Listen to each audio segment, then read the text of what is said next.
취재진은 조이파를 밀항시킨 밀항선 선주를 남해안의 한 섬에서 어렵게 만났다. 조이팔 일당에게서 처음 밀항 의뢰를 받은 것은 2008년 11월. 중심이 가서 애기가 전화를 해서 자, 너가 나보고 밀항을 시켜주었는데 잡아주라. 응? 나 간이하기 싫다. 이때는 이미 조이팔 일당에 대해 전국에 수배가 내려진 상태였다.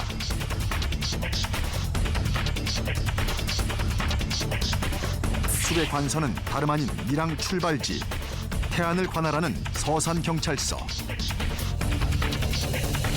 이거 꼭 중국을 가는데 군산도 있고 목포도 있고 평택도 있고 많아요.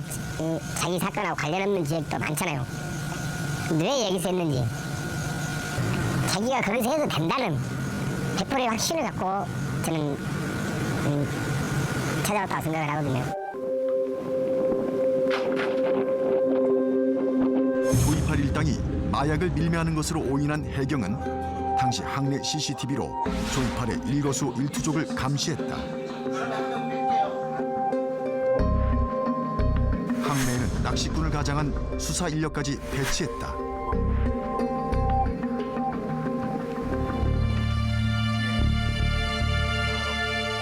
날씨 사정 등으로 2번은 실패하고 3번째 밀항을 같은 곳에서 또 시도한다. 이번엔 전과 달리 밤이 아닌 오후 1시 한낮이었다. 이건 밀항 역사상에 있을 일도 없고 누가 그렇게 상상한 사람도 없어요. 그런 상황에서 일이 그렇게 이루어졌단 말이에요.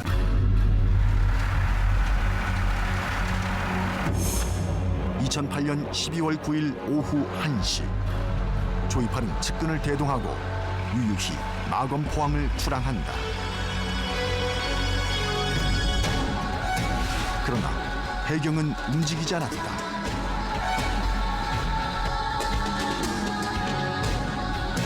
조이팔은 다음날 아침 공해상에서 측근이 사들여 끌고 나온 100톤짜리 중국 어선으로 갈아탄다.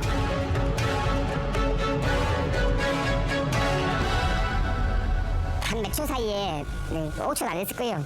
가방 땡겨 바로 넘어가보더라고. 그 배를 밀어불고는 만시 물어보더라고. 양쪽에서 다 불도 만져보는데 천장으로 나는 멍 쩍쩍. 이게 뭐가 잘못됐구나. 그러나 이때도 해경은 체포하지 않았다. 전화 한 통 하나. 여보, 조이팔 잡을 수 있었어요. 잡을 수 있었다니까 나는 100%. 안 그랬어요. 왜? 옆에 김기정이 있었거든요. 김기정 특징이나 있었어요. 한쪽도 아니고. 안 나와, 큰 애들이.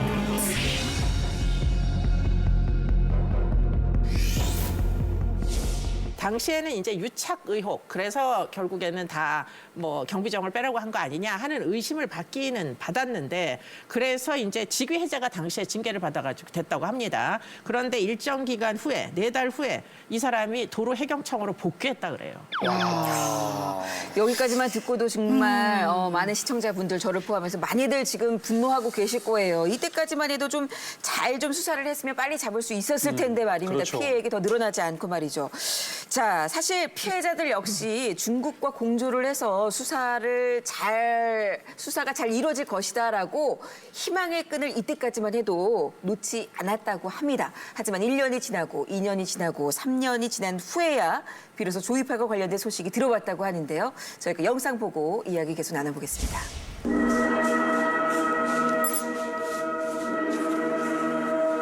유리관 안에 누워있는 남자. 조희팔이라고 했다. 죽음을 알리고 싶었을까? 얼굴을 자세히 보여준다.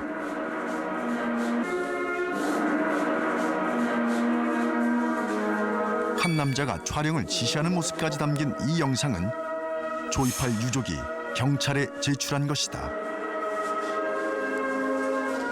경찰이 죽었다고 이야기한 그 이후에 통화한 친구들이 있습니다. 조이팔하고.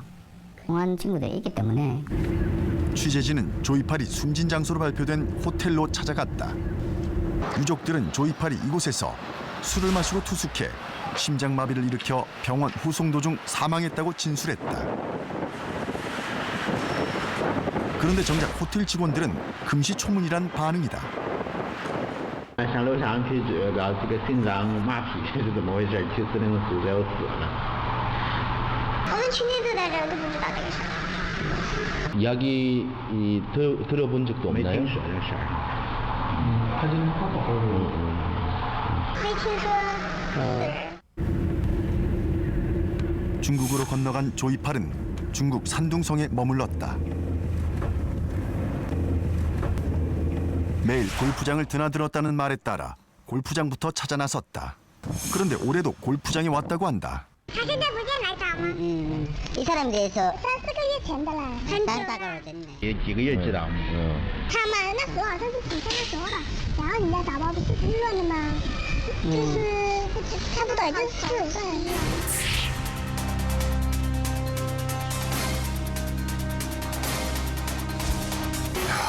이건 뭐 예. 너무나 뜬금없는 이야기 같기도 하고 네. 또 전혀 그 신빙성이나 어떤 믿음이 전혀 안 가는 것 같은데요. 근데 왜 조이팔의 죽음이 지금까지도 미스테리가 되어 왔는지 전 그것도 참 궁금하거든요. 그러니까 조이팔은 뭐 사망을 한 게 맞다라고 검찰이 발표를 했다. 뭐 거기까지는 이제 믿어보기로 노력을 하자고요. 예. 그런데 굉장히 흥미로운 것은 지금 이제 영상에서 보면 그 영상을 찍으라고 이렇게 지시했던 팔을 흔드는 사람이 있잖아요. 네네. 그 사람이 누구냐? 그 사람이 이제 조이팔의 외조카인 유 씨라는 사람인데 네. 그 유 씨라는 사람은 어떻게 됐느냐? 조이팔의 오른팔인 강태용이 2015년도에 검거된 지 10일 만에 극단적인 선택을 해서 사망을 합니다.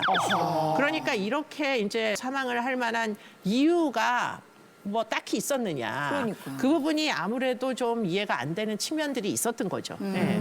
그러니까 제가 알기로도요. 조이팔 외조카 유 씨가 조이팔의 생사 유무를 밝혀줄 유일한 그런 핵심 인물이라고 제가 알고 있는데 사실 조이팔 사기 피해자 녹취록을 압수를 했습니다. 그런데 이 녹취록에서 보면 유 씨하고 그의 측근과의 통화 내용이 이제 녹음이 돼 있었었는데요. 이런 내용이었다고 합니다. 자, 땡땡 씨가 돈만 받고 삼촌인 우리 조이팔을 안 도와준다 이런 식의 내용이었다고 하는데 이 녹음 파일이 2012년 2월쯤 녹음된 것으로 알려졌습니다. 자, 보면은 조이팔이 사망한 시점이 2011년 12월이었거든요. 네. 때문에 조이팔이 사망했다고 알려진 시점 이후에도 살아 있었으니까 이런 통화를 한 거 아니냐 이렇게 추측을 해볼 수 있는 거죠. 그런데 이걸 입증해줄 이 조카 역시 사망을 했기 때문에 그걸 입증을 할 수가 없다는 게 좀 안타깝습니다. 그런데 또 한 가지 이제 실제로 아까 조이팔의 죽음을 진술한 사람들은 여러 명 있어가지고 그 진술들 간에 일치도 하고 그리고는 거짓말 탐지기에서 진실도 나오고 뭐 그래서 죽은 거 아니냐 이런 거 네. 검찰이 발표를 했었다는 거잖아요. 그런데 또 다른 미스테리가 하나 있는데요. 아까도 이야기한 대로 진술은 있으되 생물학적인 증거가 사실 없는 겁니다. 네.